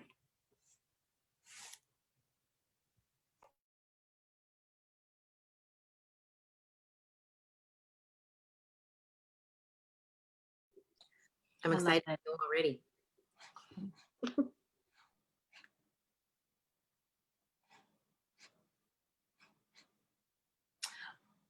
Oh, what I was thinking was backing what Indra was saying about language is also, you know, what ties us is storytelling, right? Telling the stories and allowing people to show up and share their stories about their people, about their culture, and an environment that welcomes maybe all of that: language, storytelling, music, art. Breaks a lot of barriers. So that just reminded me, you know, in Oaxaca in August, there's a feast called, a festival called Guelaguetza. And Guelaguetza is a time when people from all the villages, there are 15 different languages in Oaxaca alone, and people from all the different villages come in, and there's a lot of trading that goes on, but there's a lot of like dancing and storytelling and music and everything. And this is just a big cultural exchange that is not put on by an institution. It's not put on by a museum. It's not put on by a government, right? It's communal. And I would love to see something like that. You know, I mean, AFN gets really close to it, right? Because there's that sense of family, community, and just incredible. But for all of us, you know, after COVID.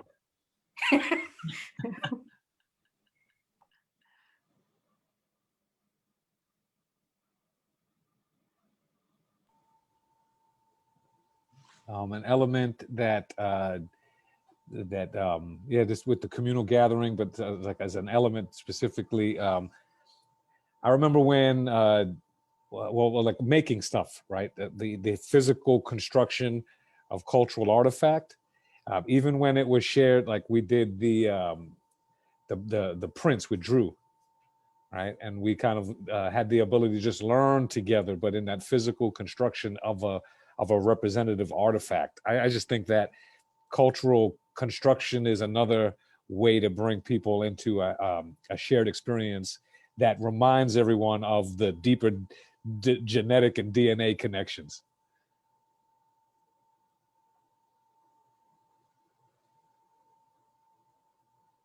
Mm-hmm.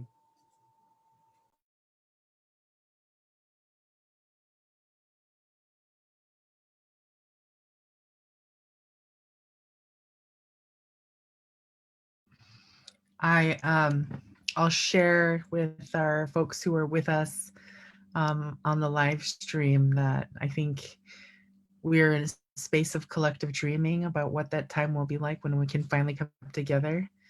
And that, and you know, and this is something that we organize our community around as well, because it's what our community wants, and that is organize around our cultures, organize us around the things that make us want to come together and celebrate, organize us around the things that matter to us.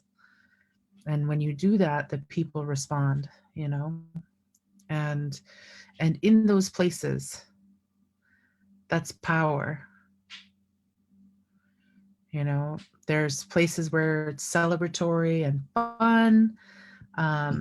It's challenging and competitive. You know, I think about like all the different gambling and stick songs and, you know, all those kind of good fun things that happen, the trading and the negotiation, the barter.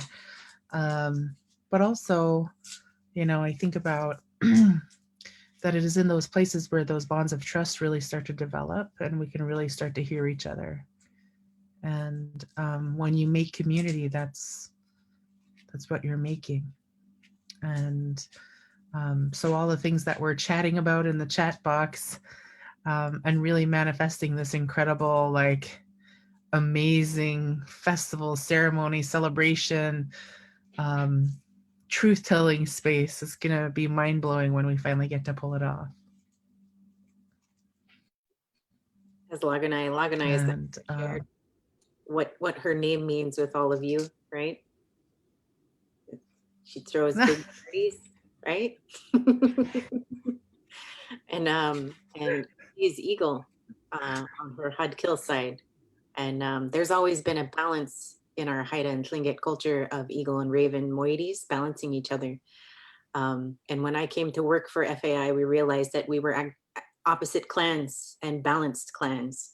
So I'm a raven and she is an eagle. And my name translates to party giver. So we have the balanced party giving team. It's bound to go down. I love it. Yes. Well, you know, your vision is something that we can put in the center, our vision, our collective vision. We put it in the center and we're all speaking it, thinking it, and talking about it. And it'll happen. And we'll make it a place where our communities are welcome. And a place where their stories and their truths can be told and upheld and affirmed. And so that's something that I'm really looking forward to in this upcoming year. So I know that we're kind of at the end of our time together, and I just wanted to open it up and give you all a chance to share any parting thoughts, any epiphanies or ahas, or just questions that you want us to chew on. You know, whatever you've got cooking, we want to hear it. So as we close out our time tonight, we just want to make sure we all have a chance to hear your voice one last time this evening. Anybody want to start us off?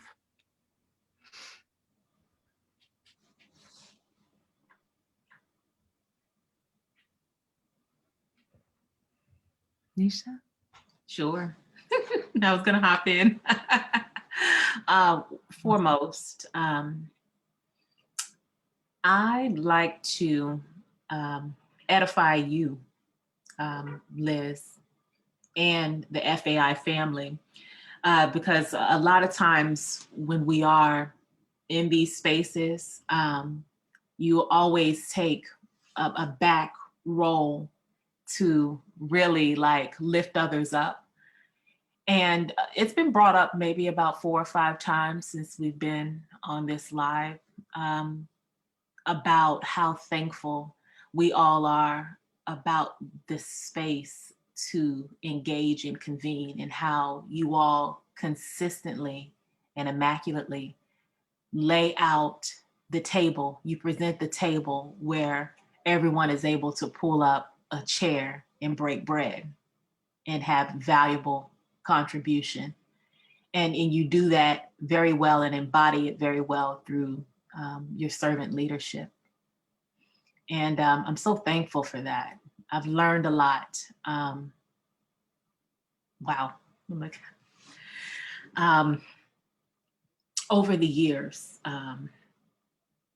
in this relationship that we've had, in this community building that we've had, about how to really show up, and to show up wholeheartedly. And you do that by example. All of you do that by example, but how you lead with just Indigenous wisdom and context to really frame how we could grow together. And I think it's absolutely incredible, and it's noteworthy to bring up. I look forward for all of the work that we will continue to do, all the waves that we will continue to make. And I know it's exhausting. I feel my brother's heart, EJ's heart, when he brought up about not knowing what to be excited for, or if there's anything to be excited for. And I feel you on that. And I can relate. But what allows me to consistently show up, and why I share, and if I could serve as inspiration or to anyone, is it is encoded in us biologically to survive. Our epigenetics, plays a big role in that we have survived, and we've been surviving long before we were conceived. And the work that we continue to do, and the work that I continually do, is because my ancestors survived the Ma'afa. We've survived enslavement. We've survived Reconstruction. We've survived Jim Crow. We've survived the uprisings. We've survived redlining. We've survived being murdered. We've survived insurrection. We've survived our bloods being spilled into the soil and on the streets. That's why we show up. It's our reasonable service. It's my reasonable service. And if you can think of nothing else about why it's necessary for you to show up in ways, and however you decide to show up, do that because it is your reasonable service. And it's your greater contribution to humanity, to yourselves, and for our babies. So I am thankful. And I look forward to continued progress.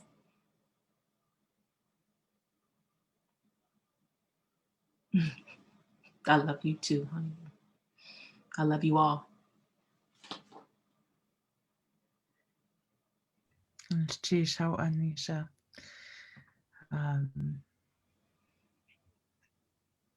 Reasonable service. That's all it is. Yes. Yeah. Anyone else?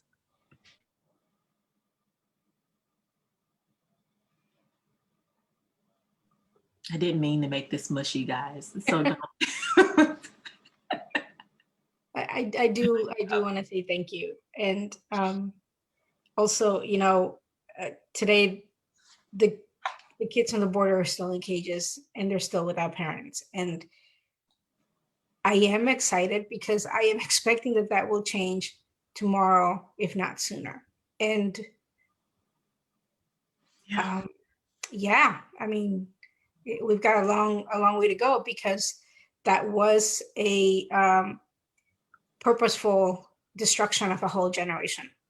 And so, yeah, I mean, there are all those things that are really painful and really difficult, but there's also where we come from and who we are. And, you know, Toni Morrison asked about, you know, people who are racist, like, what are you without your racism? You know? And we are blessed that we don't have that. We are not dependent on racism to be who we are. You know, we have our cultures, we have our families, we have our histories, we have so much, you know, that is not dependent on the oppression of others. And so I'm excited because I see this as a slight opening to maybe change a little bit, you know, one thing at a time. Thank you.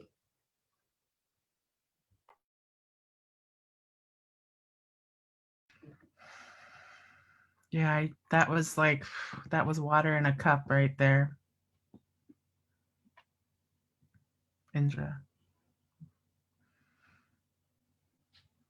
Maybe we just don't end tonight. Why don't we just keep going at this rate? You guys are just like dropping it in. It's a trickle out ending.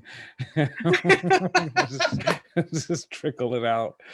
I'll just say I love you all, and to Neisha's point about just the space that First Alaskans that you continue to make, the foundational solidarity that represents, to be able to grow with and through and from, has been also to the point of how we all opened up the call. Like, our kids know each other, and our families know each other. It's been foundational to being home for me and my family. So in my genetics, it travels, and I got a whole mix of survival, and I like that that how Neisha described that, a whole mix of resistance and survival, and so, you know, this is not by choice that we are here. In my mind, it's by the design of who we are and the path that we all walk. So I'm excited to continue to walk with everybody, and thank you all. Good night. And I just too want to thank you, FAI, for everything, for being the people you are. And I just know that we are all each other's keepers. And so you guys are all dear to me, and I've learned so much from each of you. And I love each and every one of you too.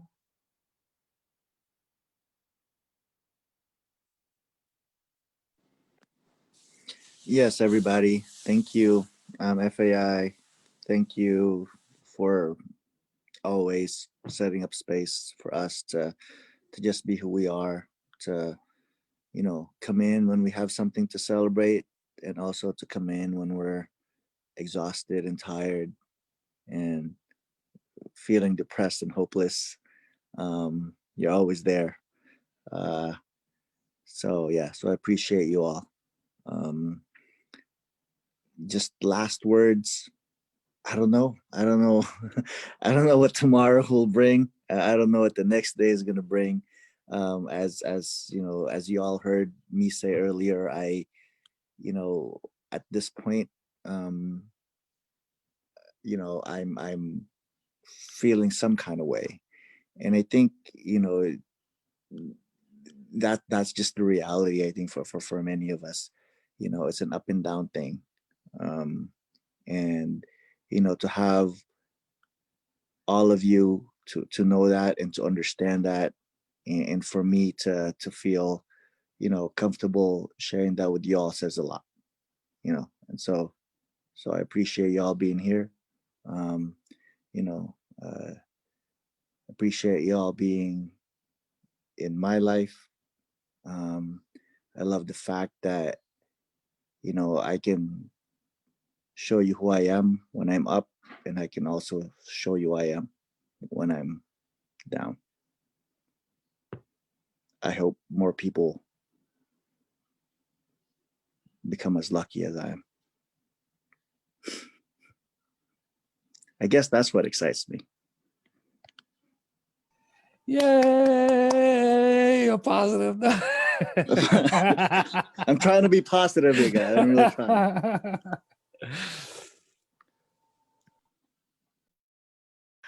Well, I'll jump in next just to say that you know, it's really been a really incredible. Just a couple hours have gone by, and it feels like it's just we just start getting into the thick. And you know, this is an example of, you know, the kind of conversations we have when we're just visiting with each other, and you know, the just being with each other and holding each other up and trying to get and make more access for all others, because we know there are other groups of our people who are doing this work. And I long for the day when we can bring all of these different groups together, not because anyone's framing or movement or shaping of how they're advancing, you know, is, you know, clashing or anything, but we can all exist without having to be the same.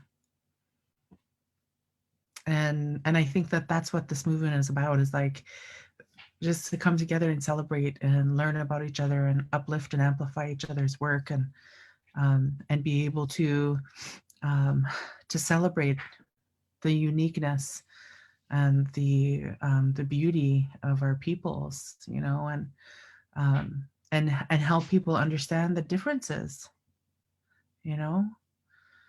And you know, for us as Native people, there's so much misinformation about who we are, and it's so mysterious to so many people because it's not taught.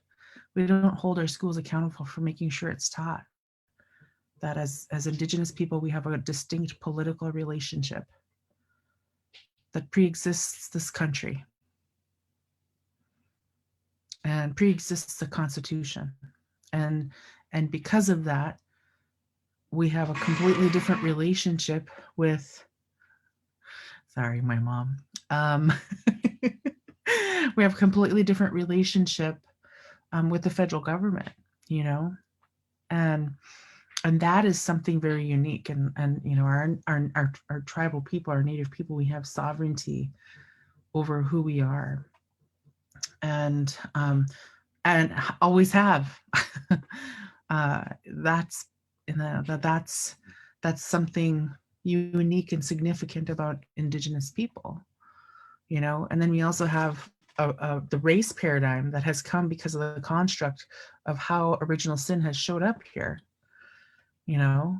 And in that space, you know, that race construct is something that we are all here working and fighting on, trying to transform together, you know. That context is usually kept outside of these conversations, and vice versa, because there's so many different adversarial ways of trying to keep people at each other instead of aligned towards what is actually holding us down, And one of the things that I appreciate so much about the conversations that we have is that that is something that we get fundamentally, you know, like you were talking about it earlier, Neisha, you know, like Alaska is a native place. And, you know, and this is a place that, and it's okay for us to recognize that and allow that to strengthen every other part of us, you know? And so I think about like these moments where we can actually be okay with loving the strength of that diversity, because it's actually that diversity that has made Alaska and this country so unique. It's always been that way. It wasn't just because the United States became a country. There was how many different Native nations here prior to? If anything is true, that is where our strength and our innovation and our creativity comes from, is that diversity. And for me, I just really want to recognize like the ability for us to create the space for each other and for our peoples, and looking at what that will look like in the future just lights my heart on fire. So I just want to share that as we close out. And then I think, Ayyu, you want to share anything? And then Wáahlaal Gíidaak can close out our time.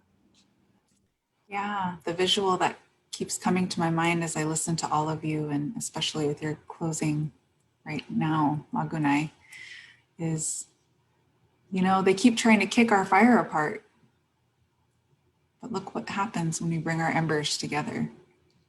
You know, I keep thinking about how the quen would have someone whose role it was to protect the fire. They would carry the ember long distances, and then once they made it to a safe place, they would bring that fire back for everyone. And I feel like we're in that time. We're carrying our embers, and it's really powerful when we put them together. And so I'm looking forward to more people joining our fire and really burning so bright, so beautiful and bright. I'm so thankful to be here with all of you. So just wanted to share that love back. Wáahlaal Gíidaak. Thank you all for being willing to share this time with us. It's been a beautiful journey. This couple hours we've had together, and so many mic drop moments for sure. And I know how exhausting it can be. We all do. We've all been in this journey for a long time. Constantly having to remind folks, white folks, that we don't get to just wash our faces and be done with the day, that it follows us wherever we go, into our bed, into every space that we enter. And so it's a relief at moments when we're at pure exhaustion to look over and see our brothers and sisters in this work continuing to push forward, grabbing us by the arm and saying, come on, we can do this, we can finish this. And knowing that we don't have to carry that full weight all by ourselves. And it's such a relief in moments when I feel like everything is falling to pieces, and I look on social media or I look into my inbox or my text messages and have messages from any one of you continuing the battle and continuing the fight, even when there's no fight left in me. And so I'm so thankful for all of you and for the work that you continue to do in upholding our communities and upholding our people, and not being siloed in this work, knowing that we can stand stronger together. So Hawa Gunesh Chish Chinan for being able to join us tonight. I love you all. Tang di koyadang. We will see you next time.